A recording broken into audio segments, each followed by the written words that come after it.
Hoy entre manos, Tati Mazzarello. ¿Cómo le va? Buen día. Buenos días, Juan. Acá andamos con la garganta media ocupada. Bueno, pero si es medio, quiere decir que hay media que le sirve, así que métale. Claro, le vamos a mentir igual. Hoy traigo para que dialoguemos un poco una relectura que he hecho de El Príncipe de de Maquiavelo. Pero antes de ello, quisiera aprovechar la oportunidad, ya que no he podido ya al aire hacerlo. Felicitar a la radio y a todo su equipo por los 20 años que se han cumplido este lunes pasado. Siempre es oportuno y siempre es grato agradecer, naturalmente. Y más a uno, lo que la radio y el equipo de la radio ha hecho por uno. Es decir, a mí la radio me ha dado tanto, Radio Total y su equipo me ha enseñado tanto y me han brindado herramientas que hoy, la verdad, estoy orgulloso de poder emplear y que no sería lo que soy en el crecimiento personal de uno si no hubiera sido gracias a la radio y al equipo de Radio Total, como Juan Antonio Izaguirre, Roque Minata, Paola Izaguirre, Gastón Izaguirre, bueno, Nelson en su momento, y todo el gran equipo, así que muchísimas gracias. No, gracias a vos por Quería tu aclarar. aporte cada jueves. Bueno, como les había dicho, y sepan disculpar la voz en segunda instancia, iba a proponer una relectura del Príncipe, es decir, estuve releyendo un par de capítulos y me pareció oportuno dialogar un par de cuestiones respecto al binarismo que se suele apreciar en la entidad política que propone Maquiavelo, en las ideas del poder que plantea a través de esa obra fantástica. Entre la idea principal, donde torna todo, de el deber ser y el ser, el principal binarismo. Entre el principal binarismo se puede destacar la idea del bien y el mal, la mentira y la verdad, y circunda en una frase nietzscheana, a mi parecer, que la verdad es el poder que le impone. Entonces, hay un problema claro con el binarismo, ya lo planteaba Jacques Derrida a fines del siglo pasado, que el binarismo es erróneo por la idea de que existen múltiples respuestas, no solamente dos. Entonces, reducir la vida o ciertas situaciones que solemos apreciar, ciertos fenómenos de carácter político, sociológico, en fin, humanos, es un problema grave, debido a que existen múltiples verdades y múltiples respuestas. Lacan planteaba muy bien la idea de lo simbólico y lo real. A través de lo simbólico, Lacan decía que los seres humanos, el género humano, solemos apreciar los fenómenos humanos, como bien dije hoy, simbolizados, es decir, traducidos de la realidad misma, pero nunca de una manera, esto es kantismo puro, es bien de Kant, en principio, pero Lacan lo plantea desde el psicoanálisis, la psicología y demás. Entonces dice que lo real es incognoscible y que nosotros solamente podemos conocer mediante las estructuras que hemos elaborado para tal fin, como las del lenguaje, por ejemplo. Entonces, con este problema dice que la verdad es inalcanzable, y esto de ahí empiezan a coincidir con muchos de los muchachos desde Nietzsche, Kant, como dije hoy, hasta Jacques Derrida, con la idea de que, claro, la verdad es una cuestión muy delicada. Entonces, acá surge lo interesante de Maquiavelo. Maquiavelo plantea, es el primer politólogo del mundo, si así se lo quiere de manera formal, es el que toma por astas el fenómeno político de la manera que él lo aprecia, él lo entiende en su ser, no en su deber ser, no como la política debería ser, sino como realmente es. Entonces en su obra él plasma al ser humano, o él trata de plasmarlo, al ser humano como es y no como debería ser. Y acá viene la incógnita fundamental y a la que deberíamos compartir nuestras ideas, nuestras opiniones, y es cuando la cosa se pone interesante, diría uno. La frase que se le atribuye, naturalmente conocida de Maquiavelo, que se le atribuye porque nunca la dijo, él no la dice en su obra, pero se sintetiza o se intenta sintetizar su pensamiento con el fin justifica los medios. Y esta es una frase muy controvertida, muy polémica en el ámbito político, el ámbito de las ciencias políticas, ciencias sociales. Si realmente, o sea, parados de una cuestión ética y moral, el fin justifica los medios, aunque el fin sea noble, es una cuestión muy criticada. Y la pregunta, bueno, tengo varias críticas, tengo mi opinión. En primera instancia quisiera escuchar la opinión de Juan, que opina respecto a la noción o la idea del fin justifica los medios, basándose naturalmente, como bien dije, en la introducción que di entre esa noción de bien y el mal, el ser y el deber ser, y los binarismos planteados por la cotidianeidad misma en el día a día. A ver, ¿qué opina Juan usted?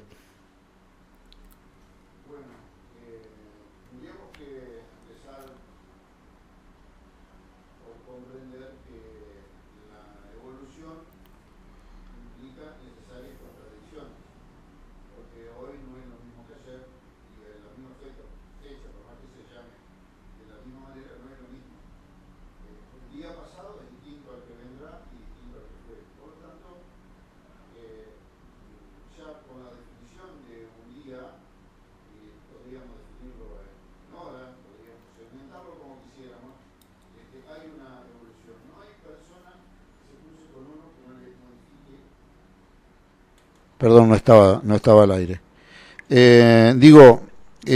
Vos me proponés analizar el binarismo y yo digo que no hay un día igual que el otro, no hay por más que se llamen igual. El lunes pasado no es lo mismo al lunes que viene. Y hoy que es viernes no es lo mismo que el viernes pasado ni el viernes que vendrá, porque sí es cierto que cada persona con la que nos cruzamos en la vida, nos cruzamos no en el sentido de saludarse, sino o aún en el sentido de saludarse, sí, porque esa persona vistió algo que queda bien o que me gustó para mí, o compró en un lugar que yo no conocía. Siempre hay algo que nos cambia. Y por lo tanto, digamos, es como el camino, digamos. Uno va en un camino, va en un sentido, pero no todos, no todas, digamos, uno puede elegir la dirección, pero habitualmente también elige los caminos por donde llegar. Por lo tanto, la cuestión del binarismo es necesaria en el pensamiento para dictaminar lo que eventualmente podríamos llamarle un promedio, ¿no? No es ni todo blanco ni todo negro, y los grises tampoco son todos iguales. Por lo tanto, el binarismo entonces para mí es un elemento necesario de la discusión. Tiene que haber dos puntas para que haya una conclusión, a veces son más. Y en cuanto a que el fin justifica los medios, es una frase que de alguna manera configura la primera posverdad del mundo, porque está adjudicada a alguien de quien no salió. Es decir, que quienes lo toman como cierto tienen que saber que parten de una mentira, no fue una expresión de Maquiavelo. Así que todo es tan relativo que en lo libertario de la definición latinoamericana, popular, etcétera, etcétera, no vemos, porque generalmente no estudiamos la particularidad de aquello que ensalzamos. También hay un binarismo en eso, porque Sarmiento es el maestro de América, pero es también la persona que decía que no había que ahorrar sangre de gauchos. Y no se le puede negar el mérito de ser el maestro de América. Tampoco se le puede negar la tragedia de haber originado, de alguna manera, las primeras famosas, o haber inspirado al menos las primeras famosas campañas del desierto. Todos admiramos seguramente a Bolívar, y en la primera constitución bolivariana había un presidente para toda la vida, podía designar al vicepresidente, los cargos eran vitalicios con posibilidad de ampliación, digamos. Hoy no lo permitiríamos porque sería una monarquía constitucional de alguna manera, que es lo que rigió al final de la era Pinochet en Chile y que todavía de alguna manera rige. Es decir, no todos los procesos en definitiva son completos, porque en la sana contradicción lo dice Torcuato Di Tella en la introducción de su libro. Habla de, bueno, lo tengo que buscar, pero habla de por qué nosotros analizamos lo nuestro como imperfecto si lo comparamos con qué. Porque todo proviene de una comparación. Uno es más alto, más bajo, más gordo, más flaco, pero siempre con respecto a otro. ¿Quién determina quién es gordo y quién determina quién es flaco? Probablemente lo que estemos hablando en ese sentido es de la salud, y cuando hablamos de la política, lo primero que tenemos que hacer es tomar una definición. Y estamos viviendo precisamente en una época en este sentido. Acabo de decir antes de la pausa que un gobierno peronista terminó arrodillado ante un gobierno nacional en vez de requerir que las cosas se hicieran como se tenían que hacer. Entonces, no es posible que en los estados provinciales se estén financiando con plata de los jubilados, que es de los jubilados, es de ellos. Ellos la aportaron. No es que le están robando nada al Estado los jubilados. Ni es posible, de una vez por todas, olvidarse de determinar precisamente eso. Las arcas del Estado deben ser generadas por el propio Estado. Así que ahí tenés una de los hechos que definen de que el fin no justifica los medios. Estamos solventando los gastos estatales con plata ajena o pedida al exterior o robada a las arcas de los jubilados, a la asignación, a las asignaciones familiares, a los beneficios previsionales no contributivos y a los combatientes de Malvinas. Es decir, estamos suicidando generaciones futuras para tener un buen momento hoy. De los estados provinciales, es vergonzoso aceptar una situación como esa. Y mucho menos asistir a su explicación una vez que está cometido el asesinato. Es decir, el fin justifica los medios. Mirá, yo hice todo esto, por todo esto. Y está bien, todo lo que vos lograste está al pelo. Pero andá a explicárselo al que le achicaste la jubilación, al que le achicaste la asignación universal, al que le quitaste los remedios, al que le quitaste los beneficios de la pensión por discapacidad. Eso explícale, a mí no me lo expliqué. En algún momento los tiempos van a cambiar, esto va a cambiar, tiene que cambiar, y cuando yo me jubile la cosa será mejor seguramente, ¿o no? Supongo yo que depende todo desde una valoración, desde el lugar naturalmente desde el que separa uno.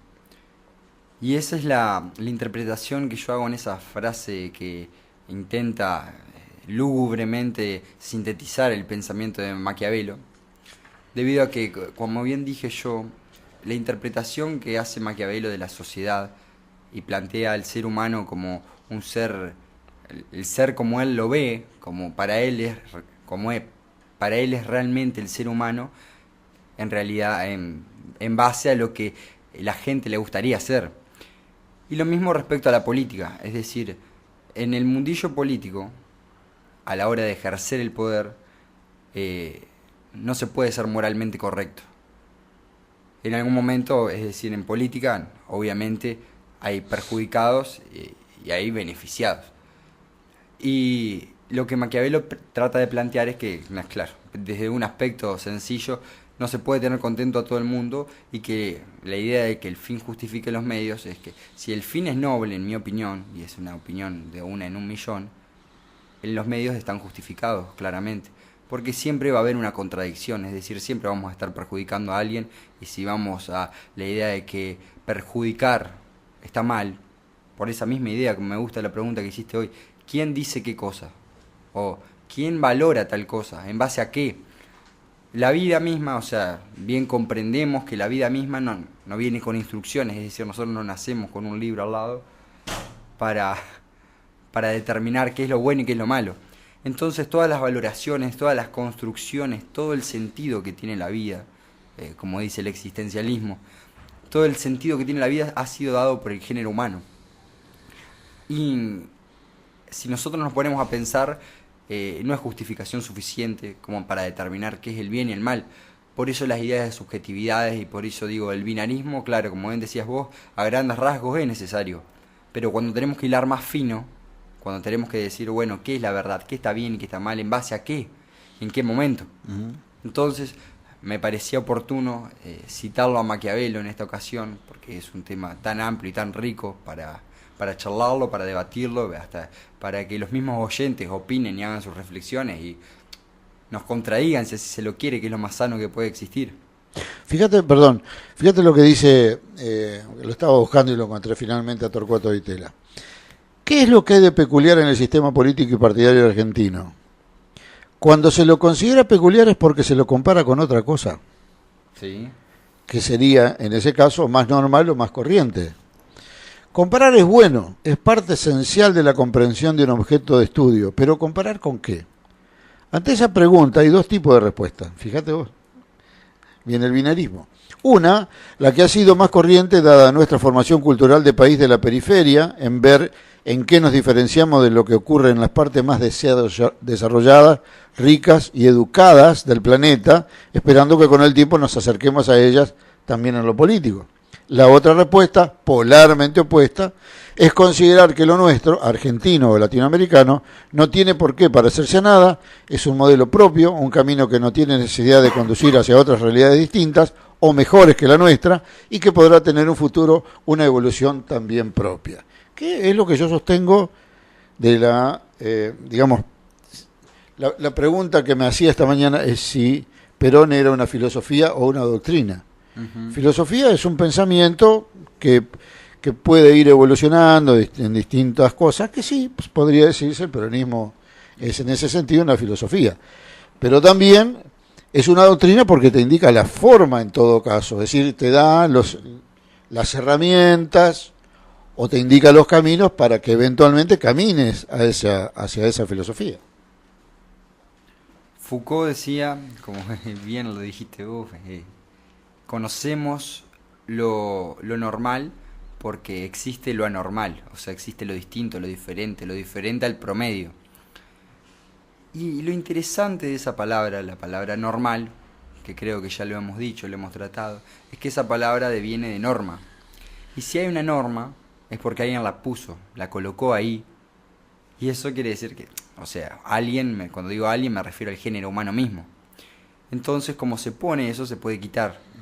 Y ahí está la constitución, creo yo, de la vida misma. Es decir, el sentido se lo vamos dando día a día, en este tipo de encuentros, por ejemplo, en este tipo de debates, este tipo de charlas, partiendo de la idea naturalmente de la diferencia del ser humano y la construcción que podemos hacer y las apreciaciones que podemos hacer de la vida misma y de los fenómenos que solemos apreciar. Totalmente.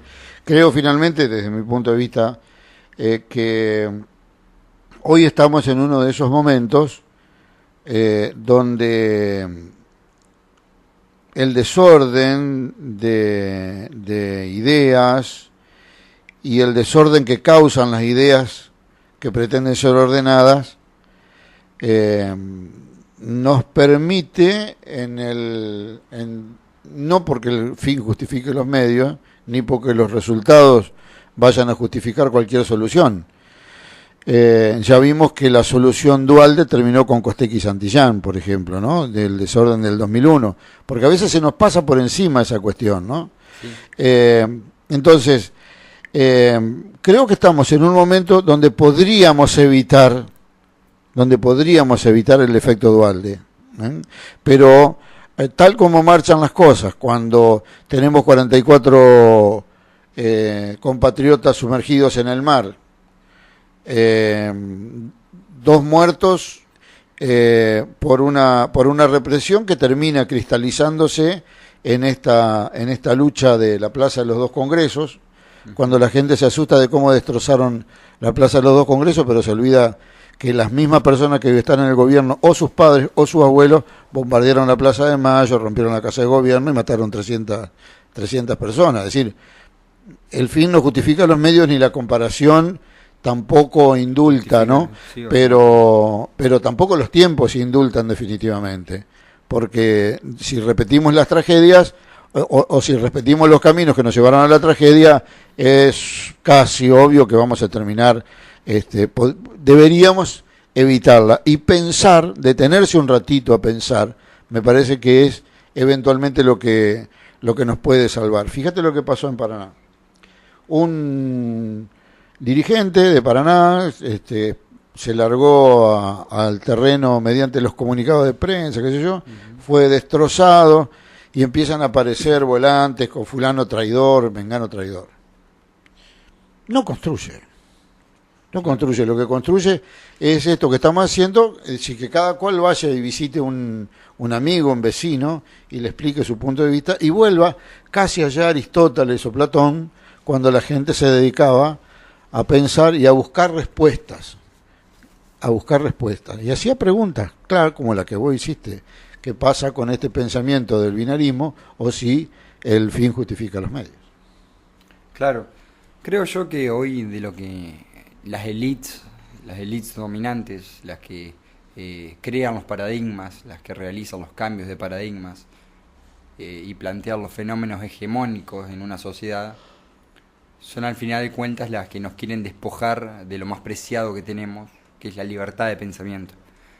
Por eso siempre es bueno remontarse y hacer reflexionar sobre 1984, siempre lo suelo mencionar, que es un planteo en teoría fantástico, entre comillas, pero es lo suficientemente fuerte como para despertar a una sociedad que está sumergida en la anestesia.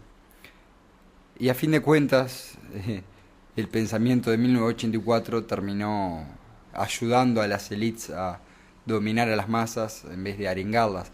Entonces nosotros, desde nuestro lugar, el lugar que tenemos, cualquiera de nosotros, en el día a día, en el rol que solemos cumplir, o los roles que solemos cumplir, contribuir, como bien decís vos, a pensar qué es lo que más nos falta, a aprender a analizar los fenómenos, criticarlos, a decir no, esto no me parece que sea así, y brindar la postura, tener quitarse el miedo a equivocarse, quitarnos el miedo a equivocarnos. Y supongo que, bueno, esa cuestión también, si queremos incidir realmente y brindar una contrahegemonía, es de carácter cultural esto. O sea, si se quiere hacer la hegemonía es de carácter cultural, educacional, desde una reforma al sistema educativo mismo, que es un sistema dogmático, que no aboga por una crítica o un análisis crítico desde los contenidos que se brindan a los chicos, en el caso más que nada de las primarias o la secundaria, que uno está formando su pensamiento y está conociendo las cosas fundamentales de la vida misma. Supongo que, bueno, es un buen punto para comenzar, pero haciendo hincapié en la cuestión de que cada quien en su rol debe abogar, apelar por la libertad de pensamiento, que creo que es lo que nos quieren quitar y es por lo que han venido principalmente. Tati, muchas gracias. Muchas gracias, Juan. Hasta el jueves. ¿Va a estar el jueves próximo? Sí. Bien, lo esperamos entonces.